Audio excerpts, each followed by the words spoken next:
Contradiction छ भन्ने कुरा त मैले भनिरहनु पर्ला जस्तो लाग्दैन। मेयरहरूले उपमेयरलाई हेपो भन्ने तपाईँहरूलाई लागिरहेको छ, अधिकार दिएन भन्ने लागिरहेकै छ। महिला बढी छन् उपमेयर, त्यसकारण हेपेको भन्ने महिला दिदीबहिनीहरूलाई लागेको छ। बच्चा जन्मिँदाखेरि खेल्ने पनि, कुद्ने पनि, गाउने पनि, नाच्ने पनि, डान्सर पनि, सिङ्गर पनि भएर जन्मिन्छ, रुँदै जन्मिन्छ। अनि त्यसपछि सिङ्गर हुन्छ, डान्सर हुन्छ, आर्टिस्ट हुन्छ, साइन्टिस्ट हुन्छ, इन्जिनियर हुन्छ, डक्टर हुन्छ, अनेक चिज हुन्छ। यसमा केन्द्रित छ, सकारात्मक अग्रगामी परिवर्तनका लागि केन्द्रित छ। हाम्रा सम्पूर्ण प्रयासहरू त्यता केन्द्रित छन्, हामी त्यता केन्द्रित छौँ। हाम्रो उद्देश्य समृद्ध नेपाल, सुखी नेपाली। त्यसलाई कसरी प्राप्त गर्न सक्छौँ भन्दा सुशासनको बाटोबाट र विकासको बाटोबाट। संक्षिप्तमा भन्दाखेरि सुशासन र विकास। सुशासनभित्र भ्रष्टाचार नियन्त्रणदेखि शान्ति सुव्यवस्था कायम गर्ने कुरादेखि लिएर थुप्रै कुराहरू पर्दछन् भने विकासको सन्दर्भमा भन्ने हो भने सामाजिक विकास, आर्थिक विकास, सांस्कृतिक पक्षहरूका विकास आदि कुराहरू।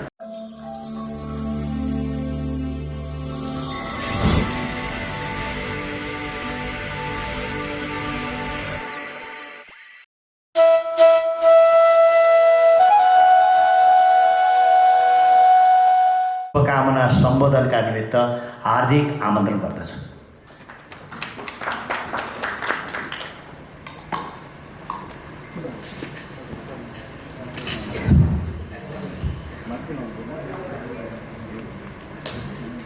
इस कार्यक्रमका अध्यक्ष महोदय, माननीय मन्त्रीज्यू,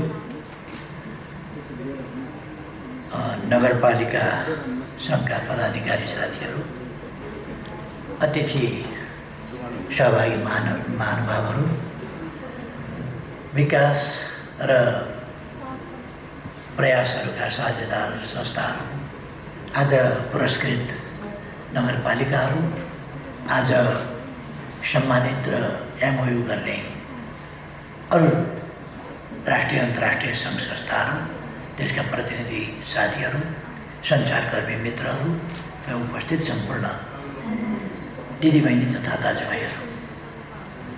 पहिलो कुरा त नगरपालिका सङ्घले 27 वर्ष पुरा गरेको 27औं वार्षिकोत्सव र स्थापनाको 28औं स्थापना दिवस, यस दिवसको सन्दर्भमा म नगरपालिका सङ्घको सफलताको निम्ति, यसको प्रभावकारिताको निम्ति, यसले विकास र जनतालाई सेवा पुर्याउने कुरामा अझ प्रभावकारी, अझ महत्त्वपूर्ण सेवा पुर्याउन सकोस्, योगदान गर्न सकोस्, यी 27 वर्षका अनुभवहरूलाई लिएर आगामी दिन अझ प्रभावकारी ढङ्गले आफूलाई प्रस्तुत गर्न सकोस्, धेरै धेरै शुभकामना भन्न चाहन्छु। यी विगतका वर्षहरू सफलताका वर्षहरू रहेका छन्, यसका निम्ति बधाई भन्न चाहन्छु। हामी विभिन्न जिम्मेवारी छौँ। हामीले आफूलाई जनताका सेवक ठान्नु पर्दछ। हामी सेवक हौँ, आफूलाई पदाधिकारी ठान्नु हुँदैन। जति ठुलो पदमा छौँ त्यति बढी जिम्मेवारी साथ हामी जनताका सेवा गर्नुपर्ने ठाउँमा छौँ र सेवक हौँ। सेवाको भावना हामीलाई जनताले विश्वास गर्छ। आफ्नो मताधिकार मार्फत आफ्नो सार्वभौम सत्ताको प्रयोग गर्ने अधिकार, आफ्नो प्रतिनिधिको हैसियतमा विकासका कामहरूलाई अगाडि बढाउने अभिभावक, जनताका हक अधिकारको सुरक्षा गर्ने अभिभावक, समाजलाई आधुनिक उन्नत बनाउने अभिभावक र समृद्ध नेपाल सुखी बनाउनका लागि आफ्नो ठाउँबाट अधिकारयुक्त ढङ्गले भूमिका खेल्ने अभिभावक सुम्पिएर जनताले पठाएका छन्। हामीलाई अधिकार त्यसकारण चाहिन्छ काम गर्ने प्रयोजनका लागि। काम गर्न किन जनताले छाने भने त्यहाँ छानेर पठाएपछि त्यहाँ संविधानले व्यवस्था गरेको छ, ऐनले व्यवस्था गरेको छ, नियमावलीले व्यवस्था गरेको छ, अधिकार दिएको छ। त्यो अधिकारको प्रयोग गर्न सक्दछ, अधिकारको प्रयोग साथ उसले काम गर्न सक्दछ। अधिकारको अर्थ र प्रयोजन त्यति मात्रै हो। हाम्रो काम जनताको सेवा गर्नु हो, विकासको प्रतिनिधि हुनु हो, सामाजिक जागरणको अभियन्ता हुनु हो।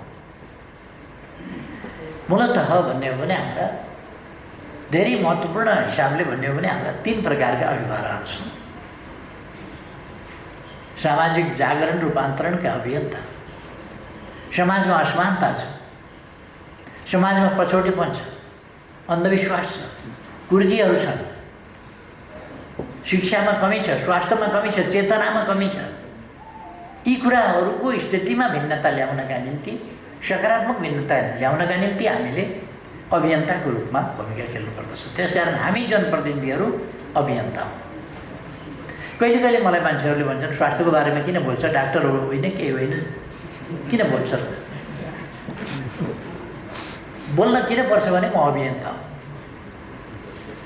बोल्न किन पर्छ भने मैले जनतामा चेतना ल्याउनुपर्छ, जागरण ल्याउनुपर्छ, परिवर्तनको शङ्खघोष गर्नुपर्छ। त्यसकारण अभियन्ताको हिसाबमा मैले ती कुराहरू गर्नुपर्छ।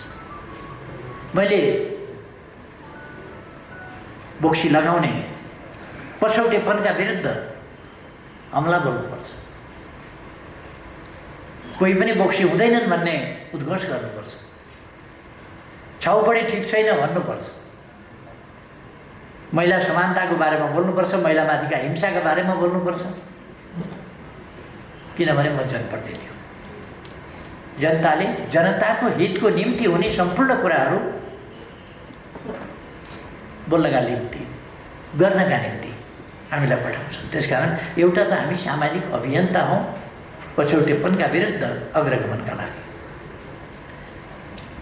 सक्षमताका लागि। अर्को हामी जनतामा राज्यको तर्फबाट पुर्याउनु पर्ने सेवा, सहज सरल ढङ्गले सुविधाहरू सेवाहरू जनतामा डेलिभर गर्ने हाम्रो काम त्यो हो। त्यसकारण हामी जनतामा सेवा पुर्याउने काम गर्छौँ। र जनतामा सेवा पुर्याउनका लागि हामी आफ्नो कर्तव्य ठान्छौँ र त्यसरी अगाडि बढ्छौँ। अर्को कुरा, अभियन्ताको रूपमा मात्रै काम गरेर वा जनताले पाउने, राज्यको तर्फबाट पाउनुपर्ने अथवा मानवीय हिसाबले पनि प्राप्त गर्नुपर्ने कुराहरू, राज्य भनेको संस्थाहरू भनेका सङ्गठित चिजहरू हुन्, जनता चाहिँ असङ्गठित हुन्छ। त्यसकारण सङ्गठित शक्तिले असङ्गठित जनतालाई सेवा सुविधा पुर्याउनु पर्ने हुन्छ। त्यो पाउनुपर्ने विधि विधानले तोकेको कुरा मात्रै होइन कि मानवीय हिसाबमा पनि स्वतस्फूर्त रूपमा पनि हामीले जनतालाई सेवा पुर्याउनु पर्ने हुन्छ। कतिपय अवस्थामा जनप्रतिनिधिको हिसाबले हामीले आफूलाई जोखिममा राखेर पनि जनताको सेवा पुर्याउनु पर्ने हुन्छ आपतकालमा। र अर्को हाम्रो महत्त्वपूर्ण भूमिका भनेको विकासको गतिलाई अगाडि बढाउने, विकासका निम्तिका योजना, विकासका निम्तिका सोचहरू, योजनाहरू, प्रयासहरू कसरी प्रभावकारी ढङ्गले द्रुत विकास गर्न सकिन्छ। द्रुत विकासका निम्ति जनपरिचालन कसरी गर्न सकिन्छ। आफूसँग भएको आफ्नो सङ्गठन, आफ्नो संस्था, आफ्नो सरकार, राज्यका अङ्गहरूको प्रयोग त आफ्नो ठाउँमा छ। ती सबैलाई समन्वयात्मक ढङ्गले कसरी परिचालन गर्न सकिन्छ र विकासमा केन्द्रित कसरी हुन सकिन्छ। यो 3टा बाटोमा हामीले कामहरू बाँडेर, आफ्ना अभिभावकहरूलाई बाँडेर हेर्नुपर्छ जस्तो मलाई लाग्छ। मूलतः यसो गर्दा हामीले कहिले सङ्घ संस्थाहरूसँग हातेमालो गर्नु पर्ने, हामीले एमओयू किन गऱ्यौँ? किन गऱ्यौँ भनेदेखि अरू सङ्घ संस्थाहरूलाई पनि हामी यसमा सरी गराउँछौँ, मोबिलाइज गराउँछौँ। त्यसकारण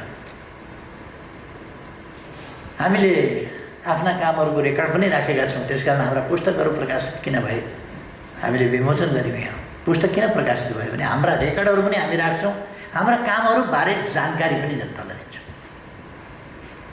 हाम्रा प्रयासहरूको जानकारी, जसले गर्दा जनता प्रयासहरूको जानकारी पाएपछि जनता अन्यलमा पर्दैन, अलमलमा पर्दैन। यो काम भएको छ, यो काम हुने रहेछ, हाम्रा योजनाहरू, आवधिक योजना तपाईँहरूले आफ्नो अवधारणा अगाडि सार्नुभएको छ, योजनाहरू अगाडि सार्नुभएको छ, विगतका कामहरूको जानकारी दिनुभएको छ, आगतका लागि हामी के गर्छौँ भन्ने कुराको योजना प्रस्तुत गर्नुभएको छ। त्यसकारण अहिलेको स्थिति हामी कसरी आइपुग्यौँ, अब अगाडि कसरी बढ्छौँ, हाम्रा उपलब्धिहरू के हुन् र अब उपलब्धि कसरी गर्छौँ, अहिलेसम्मका उपलब्धिहरूको जगमा टेक्नु।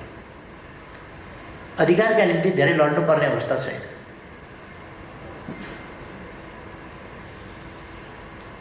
म त संविधानमा यस्तो छ भन्दिनँ, संविधानमा हामीले यस्तो राखेका छौँ।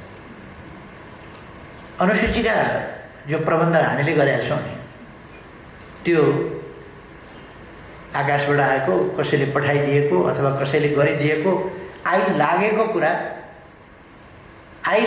कुरा हामीले खटाई कन्जुस्याइ गरिकन दिन मानेको नमानेको जस्तो, लिन चाहेको नपाएको जस्तो, यस्तो विषय नै होइन। यो त संविधानका अनुसूचीमा त हामी नै लेख्ने मान्छे हो नि त।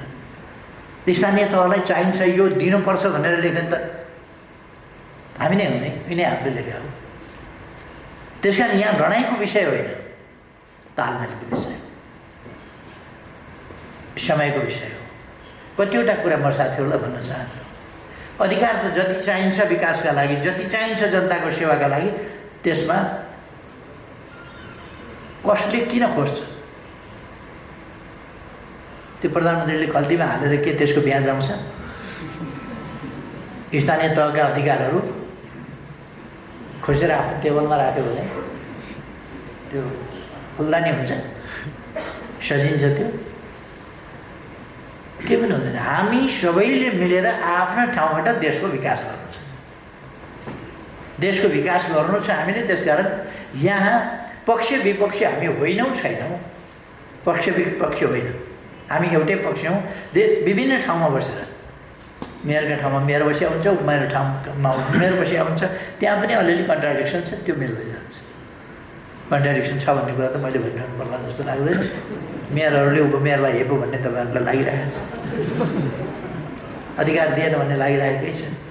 महिला बढी छन् उपमेयर, त्यसकारण हेपेको भन्ने महिला दिदीबहिनीहरूलाई लागेको छ।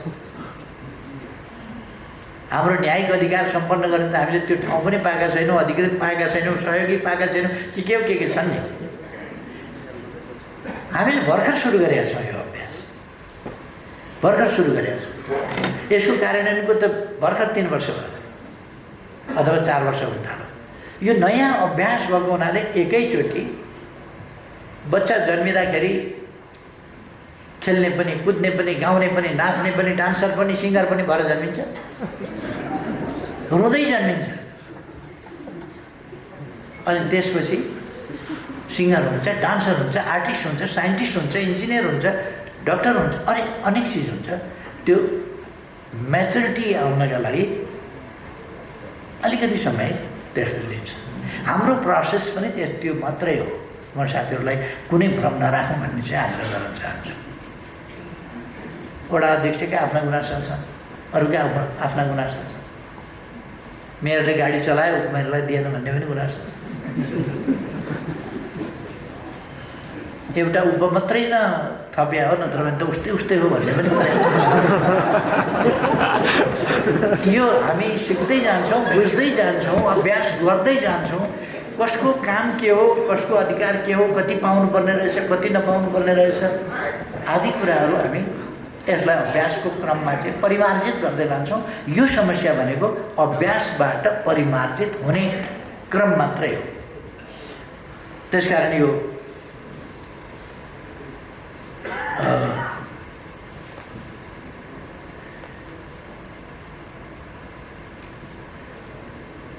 प्राप्त उपलब्धिहरूको रक्षा गर्दै बाँकी उपलब्धि यो समग्र राष्ट्रिय राजनीतिको, राष्ट्रिय पोलिटिक्सको अथवा सामाजिक जागरणको अथवा सामाजिक उत्थानको अथवा हामीले गरेका विज्ञान र प्रविधिका खोज अध्ययन अनुसन्धान र प्रयोगको तिनीहरूको सन्दर्भमा बढी हो। हामी आफ्नो सन्दर्भमा, आपसी सन्दर्भमा यस्तो होइन। हामी अधिकार सम्पन्न छौँ, अधिकार सम्पन्न हुनुपर्छ र अलिकति केही भिन्नताहरू हुन्छन्।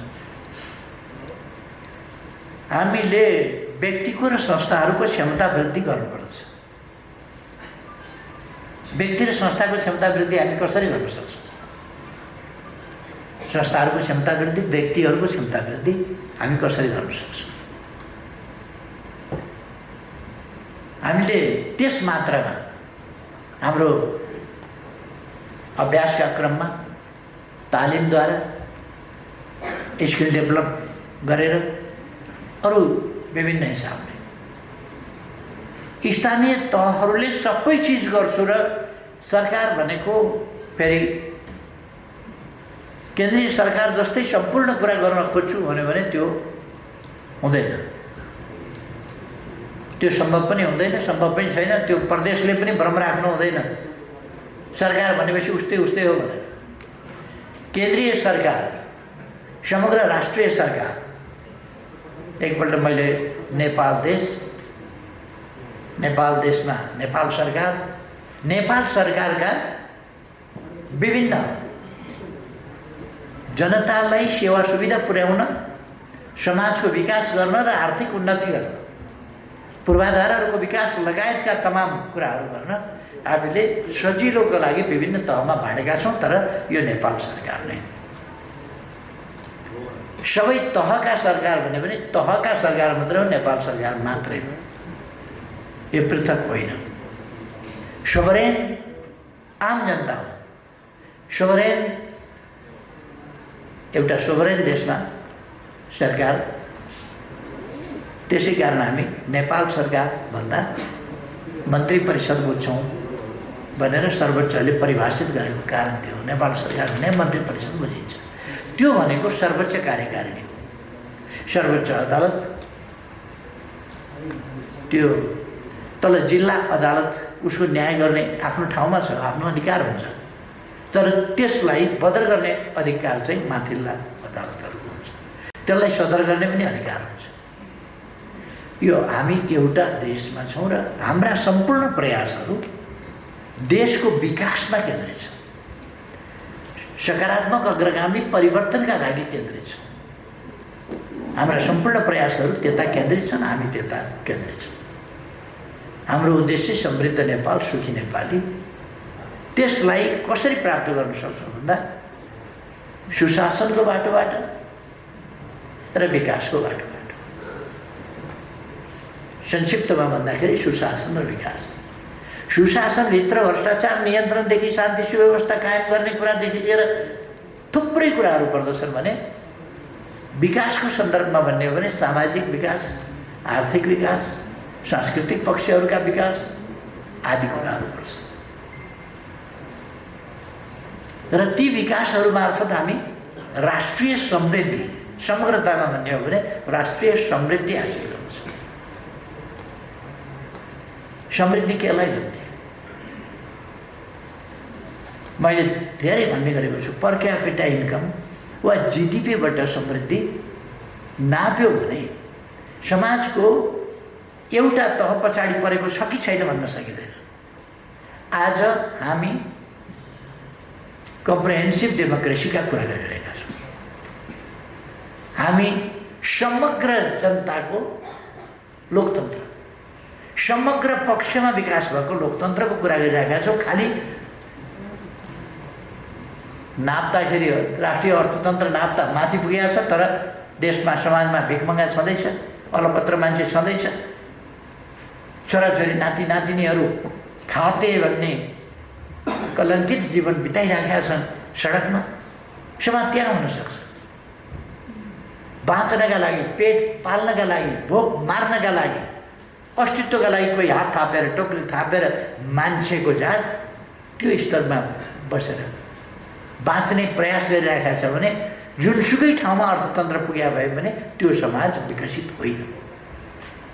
यथार्थमा त्यो समृद्ध समाज होइन, किनभने त्यहाँ मान्छे समृद्धिले त सुख दिन सक्नुपर्छ, सुख दिन सकेको छैन तमाम जनतालाई भने कोही पछाडि छुटेको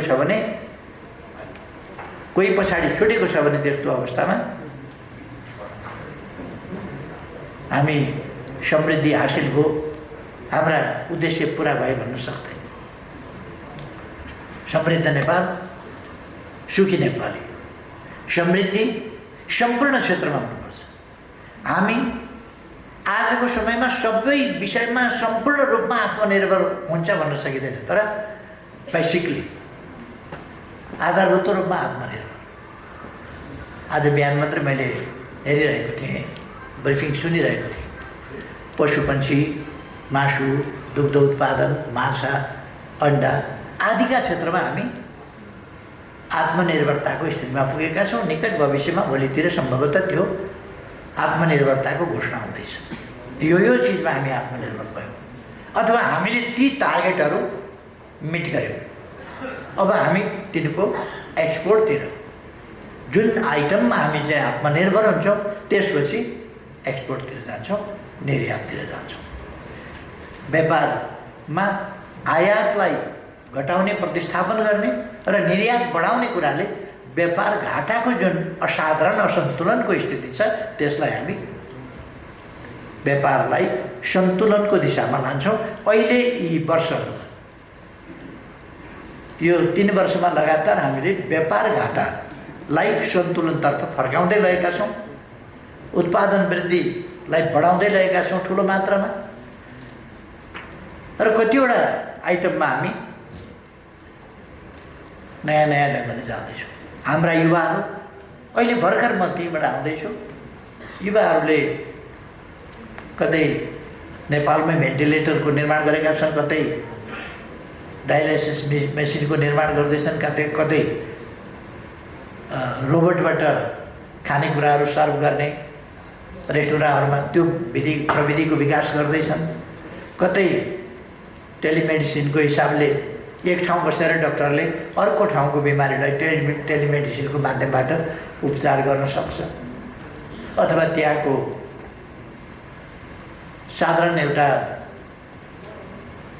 कम तालिम, कम शिक्षा भएको डाक्टर, नर्स वा स्वास्थ्यकर्मीलाई एक ठाउँबाट मद्दत गरिदिन सक्छ कि यहाँ यस्तो भएको, यो चिज गर, यसो गर, यो गरेर हेर, यो औषधि देऊ, ती चिजहरू अथवा टेलिमेडिसिनका कुराहरू अथवा अरू इनोभेटिभ कामहरू अहिले म भर्खर युथहरूले गरेको एउटा प्रदर्शनीबाट पनि आइरहेको थिएँ। वैज्ञानिक कामहरू कसरी अगाडि बढाउन सकिन्छ, नयाँ चिजहरू कसरी गर्नु, अथवा हामी एउटा नयाँ परिस्थिति निर्माण गरेर नयाँ परिस्थितिमा हाम्रा आगामी अभिभावकहरूलाई प्रभावकारी ढङ्गले अगाडि बढाउनका लागि हामीले विभिन्न प्रकारका व्यवस्था, संविधानले समाजवाद उन्मुख अर्थतन्त्र अथवा न्यायोचित वितरण प्रणाली सहितको उत्पादकत्व वृद्धि यी कुराहरू दिएको छ। मौलिक हकहरू दिएको छ जनतालाई। त्यो मौलिक हकहरू कसरी हामी प्राप्त गर्न सक्छौँ, कसरी उपलब्ध गराउन सक्छौँ जनतालाई, त्यसका निम्ति विकासका कामहरू, आकाङ्क्षा हामीले तोकेका छौँ। समृद्ध नेपाल, सुखी नेपाली भनेका छौँ। त्यो आकाङ्क्षा कसरी पुरा गर्न सक्छौँ त्यसका लागि हामीले विभिन्न संरचनाहरू बनाएका छौँ। मन्त्री परिषददेखि तलसम्मका निकायहरू, यी निकायहरू, सेवाका निकायहरू, प्रशासनका निकायहरू, यी सबै प्रकारका निकायहरू, यी हाम्रा राष्ट्रिय आकाङ्क्षा प्राप्तिका निम्तिका इन्स्ट्रुमेन्टहरू। हामी इन्स्ट्रुमेन्ट, हामी सेवाका, जनताका निम्ति सेवाका, विकासका निम्ति हामी माध्यमहरू। त्यसकारण हामीले आफ्ना प्रयासहरूलाई त्यहाँ केन्द्रित गर्नुपर्दछ। अधिकारको प्रश्नमा म साथीहरूलाई भन्न चाहन्छु, अधिकारको प्रश्नमा चिन्ता नगरे हुन्छ। त्यो समयक्रममा एकातिर अधिकारको प्रयोगको क्षमता त्यो विकास गर्न जरुरी छ र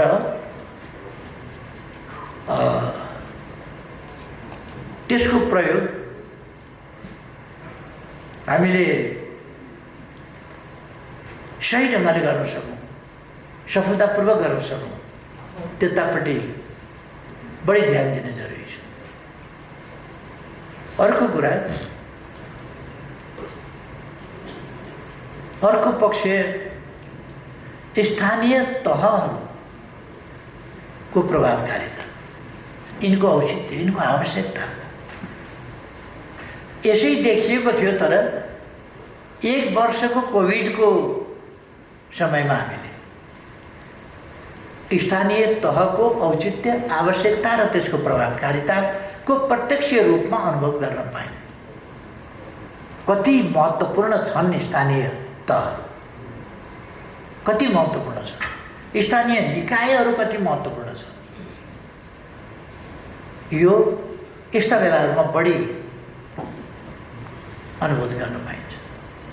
कतिपय कुराहरू बढी एकरूपताका साथ गर्नुपर्ने हुन्छ। त्यस्ता कामहरू कहिले कहिले प्रदेशबाट, कहिले कहिले केन्द्रबाट, एउटा पालिका र अर्कोमा डुप्लिकेसन अथवा भिन्नता अथवा अनमेल खालको नहोस्, एक ढङ्गले जाओस्। यस्ता कुरा गर्ने त हाइवे बनाए पनि पालिकै पालिका कुद्ने होइन र हाइवे, पालिकै पालिका त कुद्छ नि हाइवे। त्यो पालिकाभन्दा माथि कतैबाट त कुद्ने होइन, त्यो त पालिकै पालिका कुद्छ। कुनै डेभलपमेन्ट प्रोजेक्ट, कुनै युनिभर्सिटी कुनै पालिकामा पर्ला, कुनैमा नपर्ला, तर त्यो कति क्षेत्रको, कति पपुलेसनको, कति आवश्यकताका निम्ति कुन चिज हो, समग्र राष्ट्रिय आवश्यकताको, स्थानीय आवश्यकताको, स्थानीय आवश्यकताका सबै कुरा प्रकारान्तरले भन्ने हो भने राष्ट्रिय आवश्यकताकै कुरा हो। यसर्थ स्थानीय तहहरूको भूमिका अत्यन्तै महत्त्वपूर्ण र असाधारण छ, धेरै असाधारण छ। र तपाईँहरूले जुन स्थानीय तहबाट महानगर वा नगरपालिका होस् अथवा गाउँपालिकाको माध्यमबाट जस्ता कामहरू र जस्ता उपलब्धिहरू भएका छन्, म त्यसको मुक्त कण्ठले प्रशंसा गर्न चाहन्छु। असाधारण काम भयो। यसबिचमा यी 3वटा वर्षहरूमा हामीले केन्द्रीय लेभलमा मात्रै होइन, राष्ट्रिय स्तरका मात्रै होइन, राष्ट्रिय स्तरका थुप्रो हामीले युगान्तकारी काम गरेका छौँ। नयाँ युगमा नेपाललाई एकपछि अर्को प्रवेश गराएका छौँ। मैले अस्ति एउटा प्रोग्राममा बोल्दाखेरि पनि भनेको थिएँ, हामीले डिजिटल नेपाल, आर्टिफिसियल इन्टेलिजेन्स अथवा डिजिटल नेपालका अरू विभिन्न पक्षहरू, banking sector, educational sector, health sector अथवा अरू सेक्टरहरू, त्यो मात्रै होइन कि एग्रिकल्चरल सेक्टरदेखि लिएर तमाम सेक्टरहरू, त्यसमा डिजिटल नेपालको प्रभाव। यो छोटो समयमा हामीले यस्तो धेरै गर्यौँ। दक्षिण एसियामा एक मात्रै नेपाल यस्तो देश हो जसले सिँगै देशको जमिनको एक्सरे गरेको छ, माटो परीक्षण गरेको छ, एक्सरे माथिबाट स्काईबाट एक्सरे गरेर अब गुगलबाट हामी कुनै पनि ठाउँको जमिन सर गुगलबाट हेर्न सक्छौँ। त्यहाँको किसानले सोद्धाखेरि जतिसुकै बेर उहाँको जमिनमा कति कुन मलको कमी छ, अम्लीयता कति छ, कति बिग्रिएको छ माटो, त्यसलाई कुन बाली लगाउने हो, कुन खेती गर्ने हो, त्यसका लागि के चिज कम गर्नुपर्ने छ, के चिज बढाउनु पर्ने छ, कम गर्न के राख्नुपर्छ र बढाउन के राख्नुपर्छ, ती सबै कुरा हामी बताउन सक्छौँ। माटोमा कुन ठाउँको माटोमा फस्फरस कति छ, नाइट्रोजन कति छ, अरू तत्त्वहरू कति छन्, ती सबै हामी बताउन सक्छौँ। किनभने हामीले डिजिटल सोइल म्यापिङ गरिसकेका छौँ। त्यस म्यापिङले यस्तो एक्सरे गरेको छ जसमा हामी चाहिँ नि काम गर्न सक्छौँ। यस्ता थुप्रो नयाँ कामहरू जो देखिएका छैन, तर एकदमै धेरै असाधारण कामहरू। एक ठाउँबाट माटो ल्याएर त्यो माटो अलिक ओरेर अलिक पर मिल्दैन, एउटै गरामा ओल्ला छेउपट्टि एक खालको पल्ला छेउपट्टि एक खालको हुन्छ। अहिलेको एक्सरे म्यापिङबाट कति नजिकैमा माटो टेस्ट गर्नुपर्छ त्यो गाह्रो छैन, तत्काल गर्न सकिन्छ, खर्चालु छैन, माटो बोकेर कुद्नु पर्दैन, त्यसको ल्याब टेस्टका लागि लामो समय पर्खिनु पर्दैन, त्यो फेरि जानकारी गराउनका लागि धेरै अप्ठ्यारो असहज छैन, तत्कालै कुनै पनि कुराको जानकारी गराउन सकिन्छ। यस्ता चिजहरू थुप्रो हामीले गरेका छौँ। भूमिको क्षेत्रमा, भूमि व्यवस्थाको क्षेत्रमा थुप्रै कामहरू गरेका छौँ र यी कामहरू केन्द्र सरकारले प्लानिङ अलिकति गरेका छ। त्यस्ता कामहरू यो त नेसनल वर्क हो, राष्ट्रिय काम हो। त्यो कामको फाइदा त फेरि स्थानीय तहले नै लिने हो।